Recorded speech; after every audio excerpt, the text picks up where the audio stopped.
Whatever happened to Tommy Shelby? The famous gypsy gangster. I'm not that mad anymore. Tommy, you've got to come back. Peaky Blinders, the Immortal Man continues the saga as a cinematic extension of the world that defined an era of British television, carrying forward the weight of legacy, consequence, and unfinished business.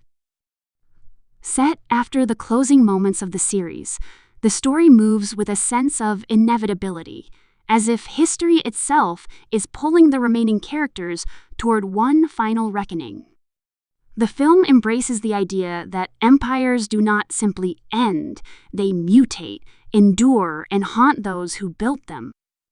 Birmingham remains the spiritual center, but the scope feels broader, reflecting how the Peaky Blinders' influence stretched far beyond the canals and factories where it began. At the heart of the film is the idea of survival versus immortality. Thomas Shelby's name has become legend, whispered in political corridors and criminal underworlds alike, even in his absence. The narrative treats him less as a single man and more as a force that shaped everyone around him.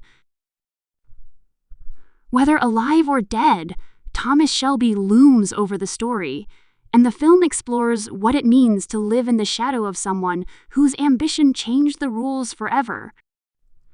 This thematic focus gives the film a darker, more reflective tone than earlier chapters, leaning into consequence rather than conquest. The plot unfolds in a Britain reshaped by war and political realignment, where old loyalties no longer guarantee safety. The Peaky Blinders organization exists in fragments, controlled by different hands, each interpreting the Shelby legacy in their own way. Some seek to preserve the old codes of honor and family, while others see the name as nothing more than a brand to exploit. This internal tension fuels much of the conflict, as enemies both familiar and new recognize that the vacuum left behind is an opportunity too valuable to ignore. Arthur Shelby stands as one of the emotional anchors of the film, burdened by memory, guilt, and loyalty that refuses to fade. His struggle is not just with external threats, but with himself, as he wrestles with whether redemption is possible after a lifetime of violence. The film allows Arthur moments of raw vulnerability, balancing his explosive temperament with quiet scenes that reflect the cost of survival. His arc underscores the film's central question: is it better to burn brightly and be remembered, or to endure quietly and live with the past? Ada Shelby emerges as a defining voice of reason and political awareness, navigating a world where power has shifted from streets to institutions. Her intelligence and moral clarity place her in direct contrast with the brutality that built the Shelby name. Through Ada, the story examines how influence can be wielded without bloodshed, and whether true change can come from within systems once corrupted by fear. Her presence grounds the narrative, reminding the audience that the Shelby legacy is not solely criminal, but also ideological. New characters are introduced with purpose, not spectacle, each representing the next generation shaped by the Peaky Blinders' rise. Some admire the legend without understanding its cost, while others are determined to dismantle everything it stood for. These figures bring fresh tension as they challenge the old guard with modern strategies, political leverage, and psychological warfare. The clash between tradition and evolution gives the film a sense of urgency, reflecting a world moving forward, whether the Shelbys are ready or not. The antagonist forces are less singular than in previous chapters, presented instead as a network of interests converging on the remnants of the Shelby Empire. This approach makes the conflict feel more realistic and unsettling, as danger comes not from one face, but from many directions. Betrayal, manipulation, and ideological conflict replace straightforward violence, reinforcing the idea that power in this era is exercised through influence as much as force. Stylistically, the film remains faithful to the visual identity that defined the franchise, with stark contrasts, slow, burning tension, and carefully composed frames. The atmosphere is heavy, almost elegiac, reflecting a story that understands it is nearing its final word. Music continues to play a crucial role, not as background but as emotional punctuation, heightening moments of resolve, despair, and defiance.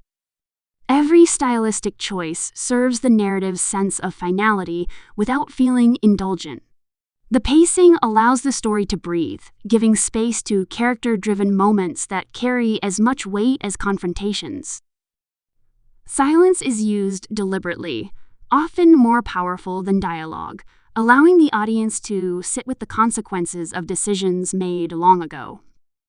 When violence does occur, it is swift and impactful, never glorified, reinforcing the film's mature perspective on the cost of power. The title, The Immortal Man, is woven into the narrative as both myth and critique. It questions whether anyone who leaves such a profound mark on history can ever truly die, or whether immortality is simply a curse passed on to those left behind. The film does not offer easy answers, instead presenting legacy as something that must be confronted, reshaped, or destroyed. In doing so, it elevates the story beyond a simple continuation and positions it as a meditation on memory and consequence. From a factual standpoint, the film serves as a direct continuation rather than a reboot or spin-off, preserving continuity while expanding the scope. The core cast returns in meaningful roles, supported by new additions who feel integrated rather than ornamental. The narrative respects what came before, avoiding unnecessary exposition and trusting the audience's familiarity with the world. This confidence allows the film to focus on depth rather than recap. In terms of release positioning, the project is treated as a cinematic event rather than an extended episode, designed to be experienced as a culmination. The scale, production values, and narrative ambition reflect that intention, signaling a definitive chapter rather than an open-ended continuation.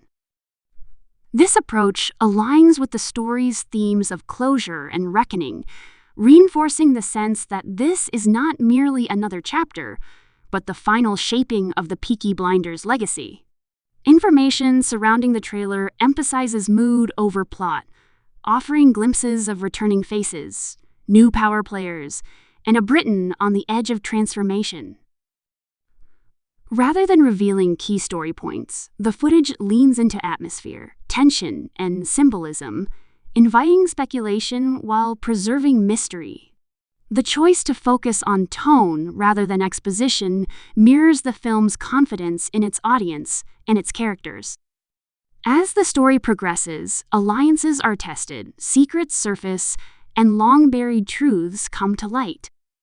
The film does not shy away from confronting the darker aspects of the Shelby myth, acknowledging the suffering it caused alongside the loyalty it inspired.